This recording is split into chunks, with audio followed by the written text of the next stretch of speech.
आखिर दिल्ली में दंगल लगने की शुरुआत हो चुकी है। अब वो कुछ दिनों तक दिल्ली चर्चाओं में रहेगी। वैसे दिल्ली तो हमेशा से ही चर्चा में रहती है, लेकिन फिलहाल रोज रहने वाली है। क्यों? क्योंकि चुनाव आयोग ने दिल्ली में कब चुनाव होंगे, कब परिणाम आएंगे, उन तारीखों की घोषणा कर दी है। अर्थात दिल्ली विधानसभा चुनाव 25 का सभी कुछ समय निर्धारित कर दिया गया है। दिल्ली की सभी 70 विधानसभा सीटों पर 5 फरवरी को वोटिंग होगी और 8 फरवरी को नतीजे आ जाएंगे। हम सभी को जानकारी हो जाएगी कि सरकार किसकी बनी, बहुमत किसको हासिल हुआ, विपक्ष में कौन बैठेगा। यह सब 8 तारीख के नतीजों से साफ हो जाएगा। दिल्ली की मौजूदा विधानसभा का कार्यकाल 23 फरवरी को खत्म हो रहा है। ऐसे में 23 फरवरी से पहले नई सरकार बनाने के लिए चुनाव की तारीख तय कर दी गई। दिल्ली में आदर्श आचार संहिता भी लागू हो चुकी है। चुनाव आयोग द्वारा दिल्ली विधानसभा चुनाव की तिथि घोषित करने के साथ ही राजधानी में आदर्श आचार संहिता लागू हो गई है। अब चुनाव की अवधि पूरी होने तक सरकारी मशीनरी चुनाव आयोग के नियंत्रण में रहने वाली है, दिल्ली सरकार के नहीं।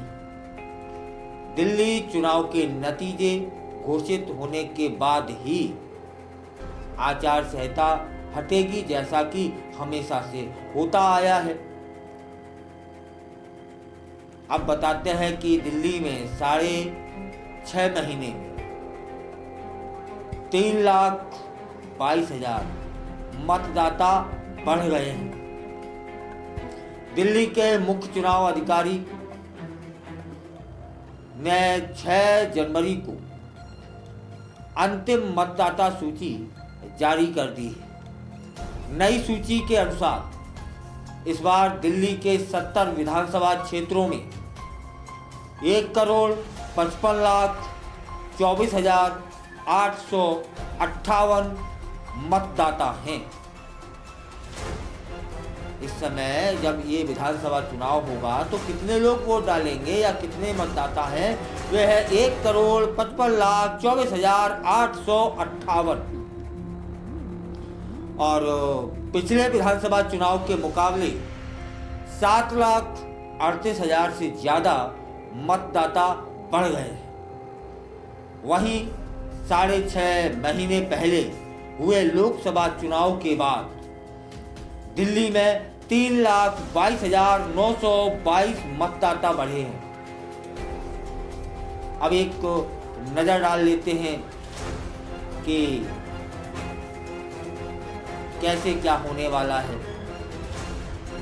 10 जनवरी को गजट अधिसूचना जारी होगी। 17 जनवरी को नामांकन की अंतिम तिथि होगी। 18 जनवरी को नामांकन पत्रों की जांच होगी और नामांकन पत्र वापस लेने की जो तिथि है वह 20 जनवरी होगी। 5 फरवरी को मतदान होगा। 8 फरवरी को मतगणना होगी। यह है दिल्ली चुनाव की तिथियां। मुझे लगता है कि इस बार दिल्ली चुनाव में जो मुद्दे रहने वाले हैं वे हो सकते हैं भ्रष्टाचार, प्रदूषण, बिजली पानी, रोहिंग्या, बेरोजगारी, सरकारी योजनाएं, शराब घोटाला, झुग्गी झोपड़ियां, इस बार यह मुद्दे छाए रहेंगे पूरे एक महीने तक। कुछ जानकारों का कहना है कि इस बार का दिल्ली चुनाव अलग है। तो फिर कैसे है? आम आदमी पार्टी पिछले 11 सालों से दिल्ली की सत्ता में है, सभी जानते हैं। लेकिन इस बार चुनाव कई वजहों से दिलचस्प होने जा रहा है। आप नजर रखिएगा, सत्तारूढ़ आम आदमी पार्टी लगातार तीसरी बार सरकार बनाने के लिए जी जान से जुटी रहेगी, जबकि विपक्षी पार्टी भारतीय जनता पार्टी ने बाजी पलटने के लिए भी पूरी ताकत वो झोंक देगी। और इस लड़ाई में कांग्रेस भी शामिल है, जो कि अकेले चुनाव लड़ रही है और पार्टी के नेता भाजपा और आम आदमी पार्टी दोनों पर निशाना साध रहे हैं। मतलब कांग्रेस आप पर भी निशाना साधेगी और भाजपा पर भी। इससे पहले हुए लोकसभा चुनाव में कांग्रेस और आप ने गठबंधन कर चुनाव लड़ा था। वहीं बहुजन समाज पार्टी भी दिल्ली की सभी सीटों पर चुनाव लड़ रही है। याद रखना, तब फिर यह चुनाव कई मामलों में दिलचस्प होने जा रहा है। इस बार आम आदमी पार्टी के जो संयोजक हैं अरविंद केजरीवाल ने अपना कार्यकाल पूरा होने से पहले ही आबकारी मामले में भ्रष्टाचार के आरोपों के चलते इस्तीफा दे दिया था और उनकी जगह आजसी को दिल्ली का मुख्यमंत्री बना दिया गया। आबकारी मामले और दिल्ली के मुख्यमंत्री आवास के जीर्णोद्धार में भ्रष्टाचार को लेकर भाजपा और कांग्रेस लगातार केजरीवाल पर हमला बोलेगी और बोलना भी शुरू कर दिया है। पिछले 2 चुनावों में आपको मिली बम्पर जीत। साल 2020 में दिल्ली चुनाव का कार्यकाल 6 जनवरी को घोषित हुआ, 8 फरवरी को मतदान हुआ और 11 फरवरी को नतीजे आ गए थे। आम आदमी पार्टी ने 2015 और 2020 के विधानसभा चुनाव में बम्पर जीत दर्ज की थी। आम आदमी पार्टी ने 2015 में 67 और 2020 में 65 सीटें जीती थी। वहीं कांग्रेस दोनों चुनावों में अपना खाता भी न खोल पाई थी। इससे पहले कांग्रेस 15 साल तक दिल्ली में सत्ता में रही थी।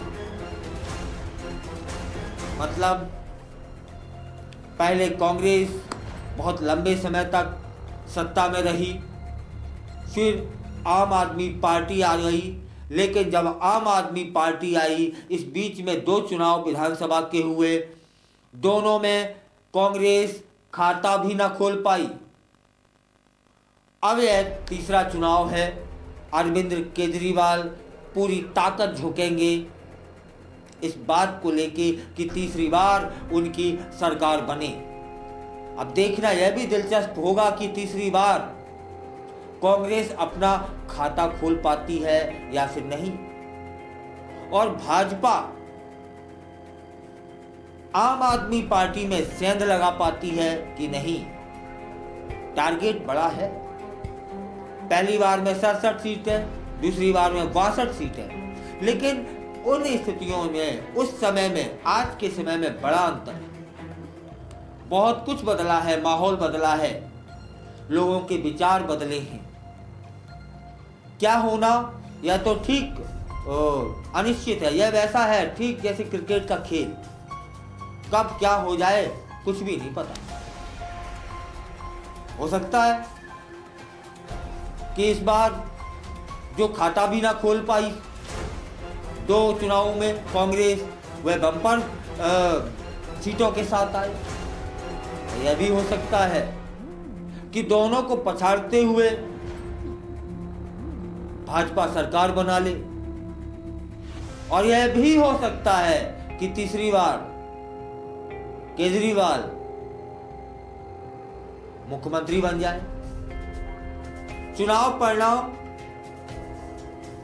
तो कभी कभी ऐसा भी होता है कि माहौल कुछ और चल रहा होता है, दिख और कुछ रहा होता है, और वोटिंग के एक दिन पहले ऐसा जाने क्या जादू सा होता है कि अगले दिन कुछ भी हो जाता है। जो जीत रहा होता है वह हार जाता है, जो हार रहा होता है वह जीत जाता है। इसी को कहा जाता है कि चुनाव अनिश्चितता से भरा हुआ रहता है। जैसे क्रिकेट, कभी कभी अंतिम बॉल पर भी छक्का पड़ जाता है। फिलहाल तिथियां घोषित हो गई हैं, आचार संहिता लग चुकी है, कांग्रेस दोनों पर निशाना साध रही है, आम आदमी पार्टी और भाजपा पर। भाजपा आपके पीछे पड़ेगी और उसके जो 62 संख्या थी उसे कम करने का प्रयास करेगी। आप तीसरी बार सरकार बनाने का प्रयास करेगी।